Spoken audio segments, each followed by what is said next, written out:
Hi friends, ಎಲ್ಲರಿಗೂ ನಮಸ್ತೆ. Ramesh ಉರ್ಮಿನವ್ರ vlogs YouTube ಚಾನಲ್ಗೆ ತಮಗೆಲ್ಲರಿಗೂ ಆತ್ಮೀಯವಾದಂತಹ ಸ್ವಾಗತ. ಗೆಳೆಯರೇ, ಇವತ್ತು ನಾನು ಒಂದು ಇಂಪಾರ್ಟೆಂಟ್ ಆದಂತಹ ಮಾಹಿತಿಯನ್ನು ಹೇಳಿಕೆ ಹೊರಟಿದ್ದೀನಿ. ಈ ಮಾಹಿತಿ ಎಲ್ಲ ಸರ್ಕಾರಿ ನೌಕರಸ್ಥರಿಗೆ ಸಂಬಂಧಪಟ್ಟಿದ್ದಾಗಿರುತ್ತದೆ. ಸೊ ಯಾರ್ಯಾರು ಸರ್ಕಾರಿ ನೌಕರಿಯಲ್ಲಿ ಇರ್ತೀರಿ ಅವರು ಈ ಮಾಹಿತಿಯನ್ನು ಕಂಪ್ಲೀಟ್ ಆಗಿ ತಿಳಿದುಕೊಳ್ಳಿ. ಇದೊಂದು ಬಹಳ ಇಂಪಾರ್ಟೆಂಟ್ ಆದಂತಹ ಮತ್ತು ಕಂಪಲ್ಸರಿ ಮಾಡಲೇಬೇಕಾದಂತಹ ಒಂದು ಕೆಲಸ ಕೂಡ.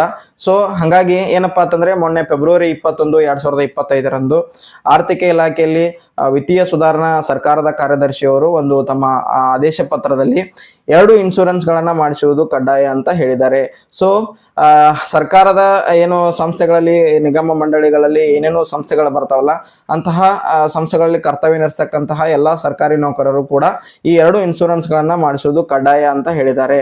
ಇದರಿಂದ ಏನಾಗತ್ತಂದ್ರೆ, ಸರ್ಕಾರಿ ನೌಕರರ ಕುಟುಂಬದ ಏನು ಅವಲಂಬಿತರು ಇರ್ತಾರಲ್ಲ, ಅವರಿಗೆ ಒಂದು ಸಾಮಾಜಿಕ ಭದ್ರತಾ ವ್ಯವಸ್ಥೆಯಲ್ಲಿ ಅವರ ಹಿತಾಸಕ್ತಿಯನ್ನ ರಕ್ಷಿಸಿದಂತಾಗುತ್ತದೆ ಅಂತ ಹೇಳಿ ಅವರು ಆ ಪತ್ರದಲ್ಲಿ ಹೇಳಿದ್ದಾರೆ. ಸೊ ಅವು ಯಾವ 2 ಇನ್ಶೂರೆನ್ಸ್, ಅದರಿಂದ ಏನೇನು ಬೆನಿಫಿಟ್ಸ್ ಇದೆ ಅಂತ ನಾವು ಕ್ವಿಕ್ ಆಗಿ ನೋಡೋಣ. ಮೇನ್ ಇಂಪಾರ್ಟೆಂಟ್ ಆಗಿ ಮೊದಲನೇದು ಬಂದ್ಬಿಟ್ಟು ಪ್ರಧಾನ ಮಂತ್ರಿ ಜೀವನ್ ಜ್ಯೋತಿ ಬಿಮಾ ಯೋಜನೆ. ಇದು ಒಂದು ಟರ್ಮ್ ಇನ್ಶೂರೆನ್ಸ್ ಆಗಿರುತ್ತದೆ. 18ರಿಂದ 50 ವರ್ಷದೊಳಗಿರತಕ್ಕಂತಹ ಎಲ್ಲಾ ನಾಗರಿಕರಿಗೂ ಕೂಡ ಈ ಇನ್ಶೂರೆನ್ಸ್ ಲಭ್ಯ ಇರುತ್ತದೆ. ಸೊ ಇಂತಹ ಏನು ಎಲ್ಲರಿಗೂ ಏನು ಇದು ಅವೈಲೇಬಲ್ ಇದೆಯೋ ಇದನ್ನ ಸರ್ಕಾರಿ ನೌಕರಸ್ಥರು ಕೂಡ ಮಾಡ್ಬೇಕಂತ ಹೇಳಿದ್ದಾರೆ.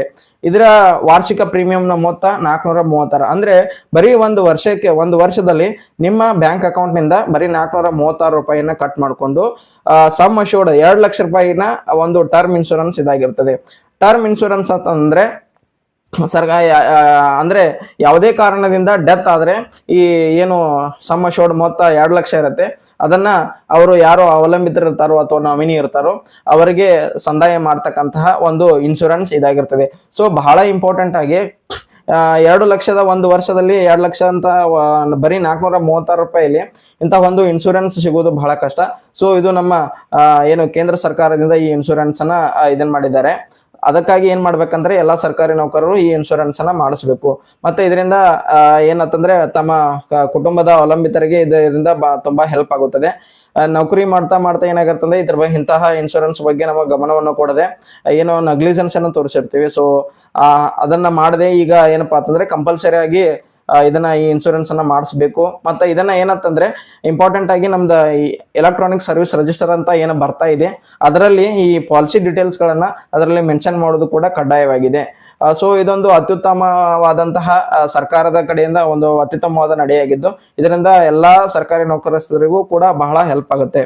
ಈ ಒಂದು ಇನ್ಶೂರೆನ್ಸ್ ಏನಿದೆ ಇದು ಪ್ರತಿ ವರ್ಷ ರಿನ್ಯೂವಲ್ ಆಗ್ತಾ ಹೋಗುತ್ತೆ. ಅಂದ್ರೆ ಪ್ರತಿ ವರ್ಷ ಮೇ ತಿಂಗಳಲ್ಲಿ ರಿನ್ಯೂವಲ್ ಮಾಡ್ತಾರೆ.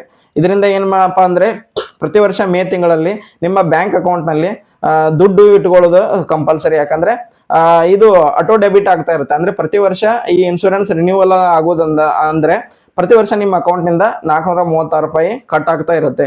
ಸೊ ಆ ಕಟ್ ಆಗ್ಬೇಕಂದ್ರೆ ನಿಮ್ ಬ್ಯಾಂಕ್ ಅಕೌಂಟ್ ಅಲ್ಲಿ ದುಡ್ಡು ಇರಬೇಕು. ಅಂದ್ರೆ ಮೇ ತಿಂಗಳಲ್ಲಿ ನಿಮ್ ಬ್ಯಾಂಕ್ ಅಕೌಂಟ್ ಅಲ್ಲಿ ದುಡ್ಡು ಇರೋ ಹಾಗೆ ನೀವು ನೋಡ್ಕೋಬೇಕು. ಸೊ ಇದಲ್ಲದೆ ಇನ್ನೊಂದು ಇನ್ಶೂರೆನ್ಸ್ ಯಾವ್ದಪ್ಪ ಅಂತಂದ್ರೆ ಪ್ರಧಾನ ಮಂತ್ರಿ ಸುರಕ್ಷಾ ಬಿಮಾ ಯೋಜನೆ.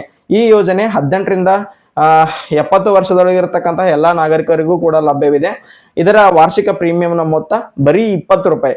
ಬರೀ 20 ರೂಪಾಯಿಯಲ್ಲಿ 2 ಲಕ್ಷದ ಸಮ್ ಅಶ್ಯೂರ್ಡ್ ಅನ್ನು ಹೊಂದಿರತಕ್ಕಂತಹ ಒಂದು ಅಪಘಾತ ವಿಮೆ ಇದಾಗಿದ್ದು, ಅಂದ್ರೆ ಆಕ್ಸಿಡೆಂಟ್ ಇನ್ಶೂರೆನ್ಸ್ ಇದಾಗಿದ್ದು, ಇದರಿಂದ ಏನಪ್ಪಾ ಅಂತಂದ್ರೆ ಯಾರೇ ಕೂಡ ಈ ಇಂತಹ ಇನ್ಶೂರೆನ್ಸ್ ನ ಲಾಭವನ್ನು ಏನು ಇನ್ಶೂರೆನ್ಸ್ ಮಾಡಿಸಿದ್ರೆ ಅವರು ಆಕ್ಸಿಡೆಂಟ್ ನಲ್ಲಿ ಅಪಘಾತದಿಂದಾಗಿ ಮರಣ ಹೊಂದಿದ್ದಾರೆ ಅಥವಾ ಪರ್ಮನೆಂಟ್ ಡಿಸಬಿಲಿಟಿಯನ್ನು ಏನಾದ್ರೂ ಪರ್ಮನೆಂಟ್ ಆಗಿ ಅವರಿಗೆ ಒಂದು ಅಂಗವಿಕಲತೆ ಏನಾದ್ರೂ ಆಯ್ತಂದ್ರೆ ಅಂತಹ ಏನು ಇರ್ತಾರಲ್ಲ ಅಂತಹ ಇನ್ಶೂರೆನ್ಸ್, ಅಂದ್ರೆ ಯಾರು ಇನ್ಶೂರೆನ್ಸ್ ಅನ್ನು ಪಡ್ಕೊಂಡಿರ್ತಾರಲ್ಲ ಅವರ ಅವಲಂಬಿತರಿಗೆ 2 ಲಕ್ಷ ರೂಪಾಯಿ ಅಂತಹ ಒಂದು ಏನು ಸಮ್ ಅಶ್ಯೂರ್ಡ್ ಮೊತ್ತವನ್ನು ಅವರು ಈ ಇನ್ಶೂರೆನ್ಸ್ ನಲ್ಲಿ ಕೊಡ್ತಾರೆ. ಸೊ ಬರೀ 20 ರೂಪಾಯಿಲಿ ಇಂತಹ ಒಂದು ಇನ್ಶೂರೆನ್ಸ್ ಸಿಗುವುದು ತುಂಬಾ ಕಷ್ಟ. ಸೊ ಬರೀ ನಮ್ಮ ಇವೆರಡು ಇನ್ಶೂರೆನ್ಸ್ ಸೇರಿಸಿ ನಾವು 456 ರೂಪಾಯಿನ ಪ್ರತಿ ಒಂದು ವರ್ಷದಲ್ಲಿ ನಮ್ಮ ಬ್ಯಾಂಕ್ ಅಕೌಂಟ್ ಇಂದ ಕಟ್ ಮಾಡಿಸಿದ್ರೆ ನಮಗೆ ಟರ್ಮ್ ಇನ್ಶೂರೆನ್ಸ್ ಆಗಿ 2 ಲಕ್ಷ ಮತ್ತು ಒಂದು ಆಕ್ಸಿಡೆಂಟ್ ಇನ್ಶೂರೆನ್ಸ್ ಆಗಿ 2 ಲಕ್ಷ ರೂಪಾಯಿ ಮೊತ್ತ ಸಿಗುತ್ತದೆ. ಇದರಿಂದ ಏನೋ ಎಷ್ಟೋ ಬೇಕಾದಷ್ಟು ಏನೋ ತುಂಬಾ ಒಂದು ಕುಟುಂಬಸ್ಥರಿಗೆ ಹೆಲ್ಪ್ ಆಗುತ್ತದೆ. ಸೊ ಎಲ್ಲಾ ಸರ್ಕಾರಿ ನೌಕರಸ್ಥರು ನಿಮ್ಮ ಎಷ್ಟೇ ಕೆಲಸದ ಒತ್ತಡ ಇದ್ರೂ ಕೂಡ ಅದನ್ನೆಲ್ಲ ಬಿಟ್ಟು ಫಸ್ಟ್ 2 ಇನ್ಶೂರೆನ್ಸ್ ಅನ್ನ ಮಾಡಿಸ್ರಿ. ಯಾಕಂದ್ರೆ ಇದರಿಂದ ನಿಮ್ಮ ಅವಲಂಬಿತರಿಗೆ ಬಹಳ ಹೆಲ್ಪ್ ಆಗುತ್ತೆ ಅಂತ ಹೇಳ್ತಾ ಮುಂದಿನ ಒಂದು ವಿಡಿಯೋದಲ್ಲಿ ಮತ್ತೊಂದು ಮಾಹಿತಿಯೊಂದಿಗೆ ತಮ್ಮ ಮುಂದೆ ಬರ್ತೀನಿ.